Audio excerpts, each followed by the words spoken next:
Signature ஆறு சேனலுக்கு உங்களை அன்போடு வரவேற்கின்றேன். இன்னைக்கு நாம இந்த வீடியோல என்ன பார்க்க போறோம் அப்படின்னா, வருகின்ற பௌர்ணமி அன்றிலிருந்து ஆரம்பிக்கும் மகாலயபட்சம், அதாவது பித்திருக்களுக்காக இந்த புரட்டாசி மாதத்தில் வரும் 15 தினங்கள்.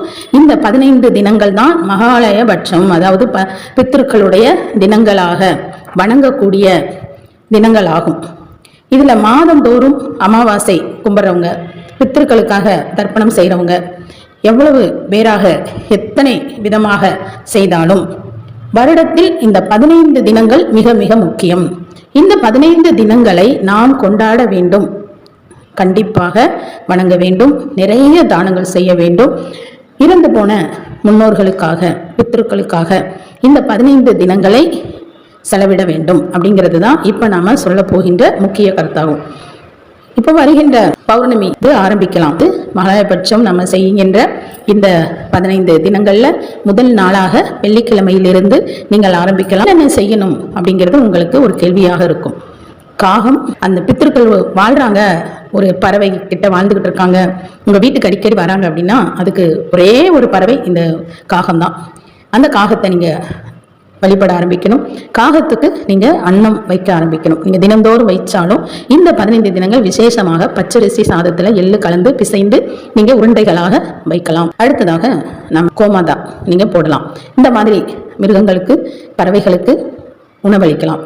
அடுத்ததாக நீங்க செய்ய போகின்றது, வயிறு பசியோடு இருப்பவர்களுக்கு நீங்க உணவளிக்கலாம். அதாவது வயிற்று பசியோடு இருப்பவர்களுக்கு தாராளமாக 1 to 5 பேர் வரைக்கும் நீங்க உணவளிக்கலாம், உங்களுக்கு விருப்பத்திற்கு ஏற்றவாறு.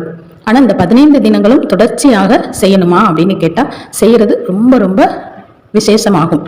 சரி, நீர்நிலைகள்ல என்ன செய்யணும் அப்படின்னா, நீர்நிலைகள்ல தினம் ஒரு 100 கிராம் அல்லது ஒரு 50 கிராம் வெல்லம் வாங்கி நீர்நிலைகள்ல விட்டுருங்க.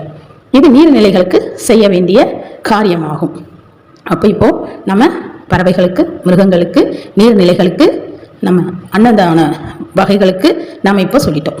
இப்போ ஆலயத்தில் இருக்கிறவங்களுக்கு என்ன செய்யணும் அப்படின்னா, ஆலயத்தில் சேவை செய்பவர்கள், அதாவது ஆலயத்தை கூட்டி பெருக்குபவர்களுக்கு, ஆலயத்தில் பூஜை செய்பவர்களுக்கு இப்படியாக நீங்கள் என்ன செய்ய முடியுமோ செய்யலாம். இப்படி பிரபஞ்ச சக்தியின் மூலமாக இந்த 5 நிபந்தனைகளின் கீழ் இந்த 5 பேருக்கு நீங்க இந்த 15 தினங்கள்ல தினமும் உங்களால் முடிந்தது செய்து வரும் பொழுது மிக மிக நன்றாக இருக்கும். பித்திருக்களின் சாபம் என்பது உங்களுக்கு தொலைகின்ற நாளாக இருக்கும். இந்த தினங்கள் இப்படி தாராளமாக செய்து வரலாம்.